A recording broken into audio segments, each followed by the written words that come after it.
श्री कृष्ण गोविंद हरे मुरारी, हे नाथ नारायण वासुदेवा। हरे कृष्णा। आप सभी का मेरे YouTube चैनल भक्ति सागर में पुनः स्वागत है। पूरे पौष मास में भगवान विष्णु वे सूर्य देव की उपासना से जुड़े रहने के लिए कृपया चैनल को सब्सक्राइब अवश्य कर लें। वीडियो पसंद आए तो लाइक और शेयर भी किया करें। मन में भगवान श्री हरि का ध्यान करते हुए आगे का अध्याय शुरू करते हैं। राजा के बताए हुए भिन्न भिन्न चिन्हों से उसने शीघ्र ही रैकव को पहचान लिया और उनके चरणों में प्रणाम करके कहा, ब्राह्मण, आप किस स्थान पर रहते हैं? आपका पूरा नाम क्या है? आप तो सदा स्वच्छंद विचरने वाले हैं, फिर यहाँ किस लिए ठहरे हैं? इस समय आपका क्या करने का विचार है? सारथी के यह वचन सुनकर परमानंद में निमग्न महात्मा रैकव ने कुछ सोचकर उससे कहा, यद्यपि हम पूर्ण काम हैं, हमें किसी वस्तु की आवश्यकता नहीं है, तथापि कोई भी हमारी मनोवृत्ति के अनुसार परिचर्या कर सकता है। रैकव के हार्दिक अभिप्राय को आदरपूर्वक ग्रहण करके सारथी धीरे से राजा के पास चल दिया। वहां पहुंचकर राजा को प्रणाम करके उसने हाथ जोड़कर सारा समाचार निवेदन किया। उस समय स्वामी के दर्शन से उसके मन में बड़ी प्रसन्नता थी। सारथी के वचन सुनकर राजा के नेत्र आश्चर्य से चकित हो उठे। उनके हृदय में रैकव का सत्कार करने की श्रद्धा जागृत हुई। उन्होंने 2 खच्चरियों से जुती हुई गाड़ी लेकर यात्रा प्रारंभ की। साथ ही मोती के हार, अच्छे अच्छे वस्त्र और 1 सहस्त्र गोएं भी साथ ले ली। कश्मीर मंडल में महात्मा रैकव जहाँ रहते थे, उस स्थान पर पहुंचकर राजा ने सारी वस्तुएं उनके आगे निवेदन कर दी और पृथ्वी पर पड़कर साष्टांग प्रणाम किया। महात्मा रैकव अत्यंत भक्ति के साथ चरणों में पड़े हुए राजा जान श्रुति पर कुपित हो उठे और बोले, रे सूत्र, तू दुष्ट राजा है, क्या तू मेरा वृतांत नहीं जानता? यह खच्चरियों से जुती हुई अपनी ऊंची गाड़ी ले जा। ये वस्त्र, ये मोतियों के हार और ये दूध देने वाली गोएं भी स्वयं ही ले ले। इस तरह आज्ञा देकर रैकव ने राजा के मन में भय उत्पन्न कर दिया। तब राजा ने सांप के भय से महात्मा रैकव के दोनों चरण पकड़ लिए और भक्तिपूर्वक कहा, ब्राह्मण, मुझ पर प्रसन्न होइए। भगवन, आप में यह अद्भुत महात्म्य कैसे आया? प्रसन्न होकर मुझे ठीक ठीक बताइए। रैकव ने कहा, राजन, मैं प्रतिदिन गीता के 6ठे अध्याय का जप करता हूँ। इसी से मेरी तेजो राशि देवताओं के लिए भी दुस्सह है। तदंतर परम बुद्धिमान राजा जानश्रुति ने यत्न पूर्वक महात्मा रैकव से गीता के 6ठे अध्याय का अभ्यास किया। इससे उन्हें मोक्ष की प्राप्ति हुई। रैकव पूर्ववत मोक्षदायक गीता के 6ठे अध्याय का जाप जारी रखते हुए भगवान मणिकेश्वर के समीप आनंद मग्न हो रहने लगे। हंस का रूप धारण करके वरदान देने के लिए आए हुए देवता भी विस्मित होकर स्वेच्छानुसार चले गए। जो मनुष्य सदा इस एक ही अध्याय का जप करता है, वह भी भगवान विष्णु के स्वरूप को प्राप्त होता है, इसमें तनिक भी संदेह नहीं है। राजा अम्बरीश एक महान तपस्वी और धर्मनिष्ठ राजा थे। उन्होंने कई वर्षों तक कठोर तपस्या की, जिससे प्रसन्न होकर भगवान विष्णु ने उन्हें दर्शन दिए। भगवान विष्णु ने राजा अम्बरीश को वरदान मांगने को कहा कि हे राजन, जो तुम मांगोगे वो तुम्हें मिलेगा। राजा अम्बरीश ने निस्वार्थ भाव से वरदान में अपनी पूरी नगरी अमरावती के जीव जंतुओं और प्रजा को स्वर्ग में जीवित अवस्था में ले जाने की इच्छा प्रकट की।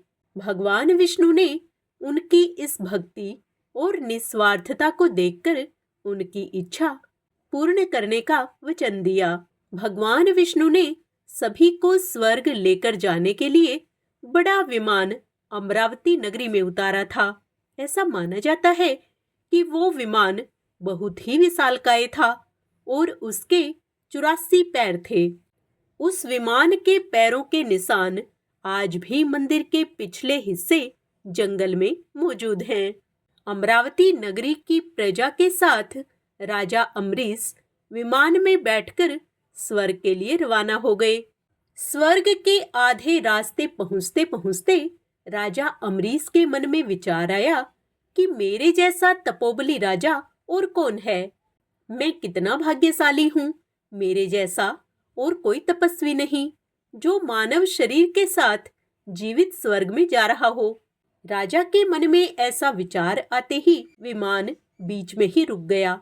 भगवान विष्णु ने राजा अम्बरीश से कहा कि हे राजन, तुम्हें अपनी भक्ति पर अहम आ गया।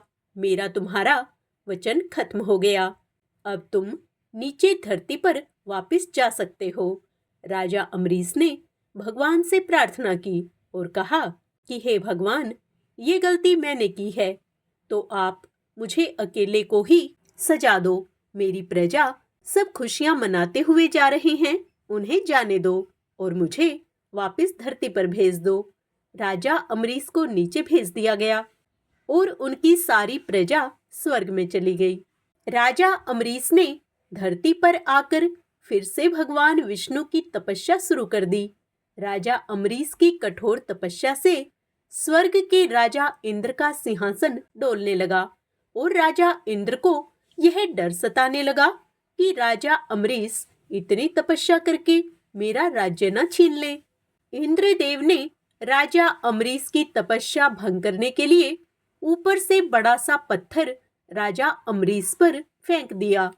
राजा अम्बरीश के कठोर तपोबल से वह बड़ा पत्थर राजा अम्बरीश के सर पर जटाओं से टकराकर उनके ऊपर ही ठहर गया।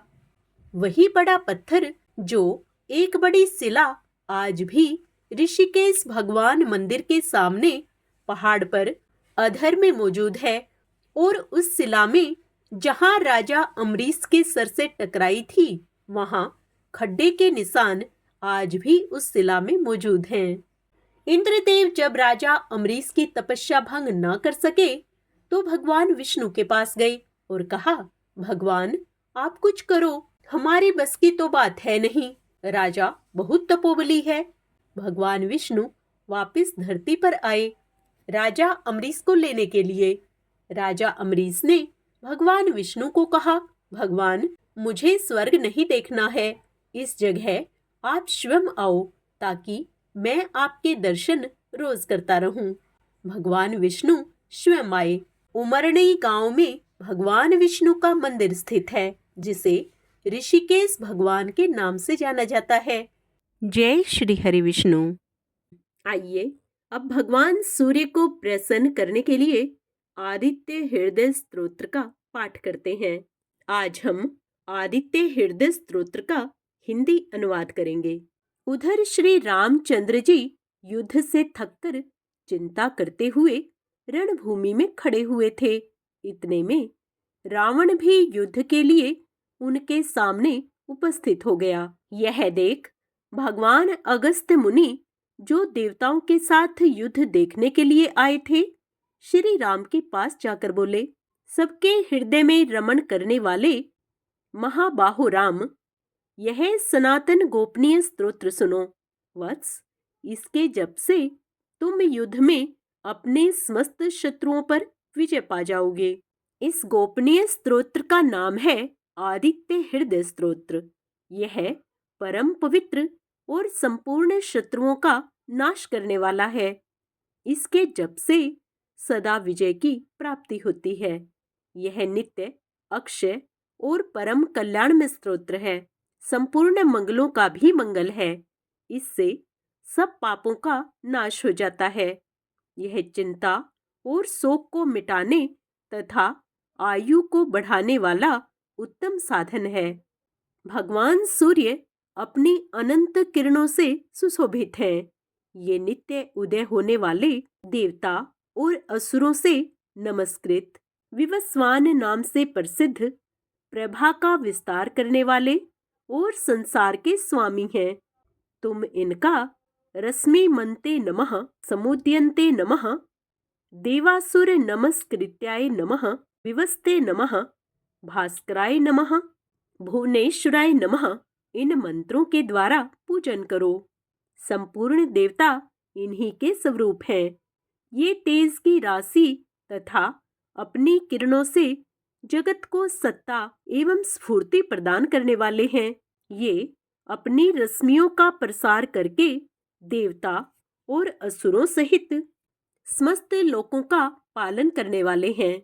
ये ही ब्रह्मा, विष्णु, शिव, स्कंद, प्रजापति, इंद्र, कुबेर, काल, यम, चंद्रमा, वरुण, पितृ, वसु, साध्य, अश्विनी कुमार, मरुदगण, मनु, वायु, अग्नि, प्रजा, प्राण, ऋतुओं को प्रकट करने वाले तथा प्रकाश के पुंज हैं। इनके नाम हैं आदित्य, अदिति पुत्र, सविता, जगत को उत्पन्न करने वाले, सूर्य, सर्वव्यापक, खग, पुषा, पोषण करने वाले, गभस्तिमान, प्रकाशमान, स्वर्ण सदृश्य, भानु, प्रकाशक, हिरण्यरेता, ब्रह्मांड की उत्पत्ति के बीज, दिवाकर, रात्रि का अंधकार दूर करके दिन का प्रकाश फैलाने वाले, हरिदक्ष्व, सहस्रार्ची, हजारों किरणों से सुशोभित, सप्तसती, 7 घोड़ों वाले, मरीचिमान, किरणों से सुशोभित, तिमिरो मंथन, अंधकार का नाश करने वाले, शंभु, तवष्ठा, मार्तंडका, ब्रह्मांड को जीवन प्रदान करने वाले, अंशुमान, हिरण्यगर्भ, ब्रह्मा, शिशिर, स्वभाव से ही सुख प्रदान करने वाले, तपन, गर्मी पैदा करने वाले,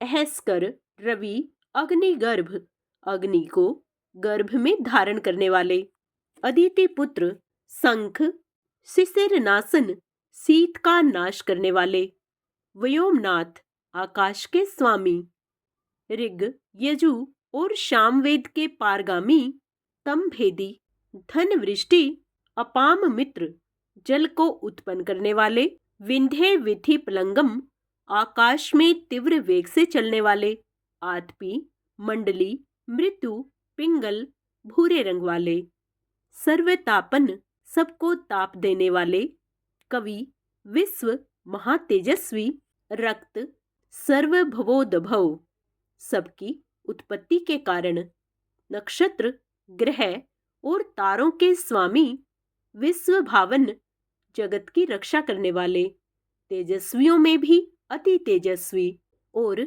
12 आत्मा है। इन सभी नामों से प्रसिद्ध सूर्यदेव आपको नमस्कार है।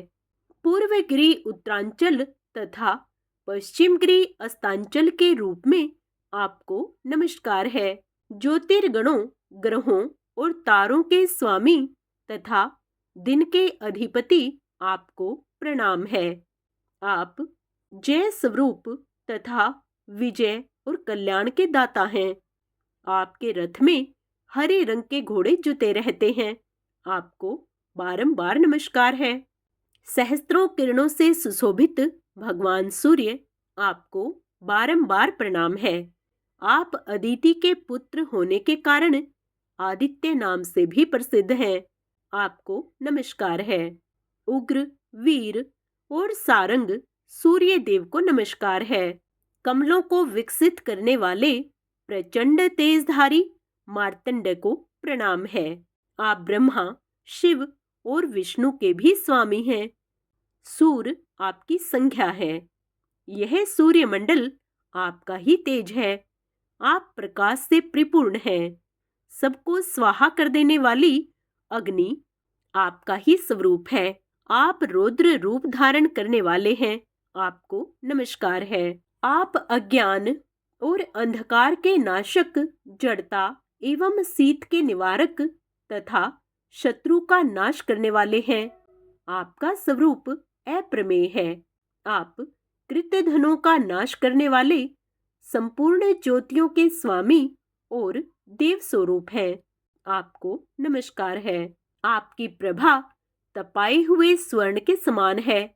आप हरि और विश्वकर्मा हैं, तम के नाशक, प्रकाश स्वरूप और जगत के साक्षी हैं। आपको नमस्कार है। रघुनंदन, ये भगवान सूर्य ही संपूर्ण भूतों का संहार, सृष्टि और पालन करते हैं। ये अपनी किरणों से गर्मी पहुंचाते और वर्षा करते हैं। ये सब भूतों में अंतर्यामी रूप से स्थित होकर उनके सो जाने पर भी जागते रहते हैं। ये ही अग्निहोत्र तथा अग्निहोत्री पुरुषों को मिलने वाले फल हैं। देवता, यज्ञ और यज्ञों के फल भी ये ही हैं। संपूर्ण लोकों में जितनी क्रियाएं होती हैं, उन सब का फल देने में ये ही पूर्ण समर्थ हैं। राघव, विपत्ति में, कष्ट में, दुर्गम मार्ग में तथा और किसी भय के अवसर पर जो कोई पुरुष इन सूर्य देव का कीर्तन करता है, उसे दुख नहीं भोगना पड़ता। इसलिए तुम एकाग्रचित होकर इन देवाधिदेव जगदीश्वर की पूजा करो। इस आदित्य हृदय का 3 बार जप करने से तुम युद्ध में विजय पाओगे। महाबाहो, तुम इसी क्षण रावण का वध कर सकोगे। यह कहकर अगस्त्य जी जैसे आए थे वैसे ही चले गए। उनका उपदेश सुनकर महातेजस्वी श्री रामचंद्र जी का शोक दूर हो गया। उन्होंने प्रसन्न होकर शुद्ध चित्त से आदित्य हृदय को धारण किया और 3 बार आचमन करके शुद्ध हो भगवान सूर्य की ओर देखते हुए इसका 3 बार जप किया। इससे उन्हें बड़ा हर्ष हुआ। फिर परम पराक्रमी रघुनाथ जी ने धनुष उठाकर रावण की ओर देखा और उत्साहपूर्वक विजय पाने के लिए वे आगे बढ़े। उन्होंने पूरा प्रयत्न करके रावण के वध का निश्चय किया। उस समय देवताओं के मध्य में खड़े हुए भगवान सूर्य ने प्रसन्न होकर श्री रामचंद्र जी की ओर देखा और निशाचर राज रावण के विनाश का समय निकट जानकर हर्षपूर्वक कहा, रघुनंदन, अब जल्दी करो। इस प्रकार भगवान सूर्य की प्रशंसा में कहा गया और वाल्मीकि रामायण के युद्ध कांड में वर्णित यह आदित्य हृदय मंत्र संपन्न होता है। ओम सूर्याय नमः। आइए अब हम सब मिलकर सूर्य देव की आरती करें। ओम जय सूर्य भगवान, जय हो दिनकर भगवान, जगत के नेत्र स्वरूपा, तुम हो त्रिगुण स्वरूपा, धरत सब ही तव ध्यान। ओम जय सूर्य भगवान। सारथी अरुण है प्रभु, तुम श्वेत कमल धारी, तुम 4 भुजाधारी, अश्व है 7 तुम्हारे, कोटि किरण पसारे, तुम हो देव महान। ओम जय सूर्य भगवान। उषा काल में जब तुम उदया चले आते, सब तव दर्शन पाते, फैलाते उजियारा, जागता तव जग सारा, करें सब तव गुणगान। ओम जय सूर्य भगवान। संध्या में भुवनेश्वर अस्ता चले जाते, गोधन तब घर आते, गोधूलि बेला में हर घर हर आंगन में,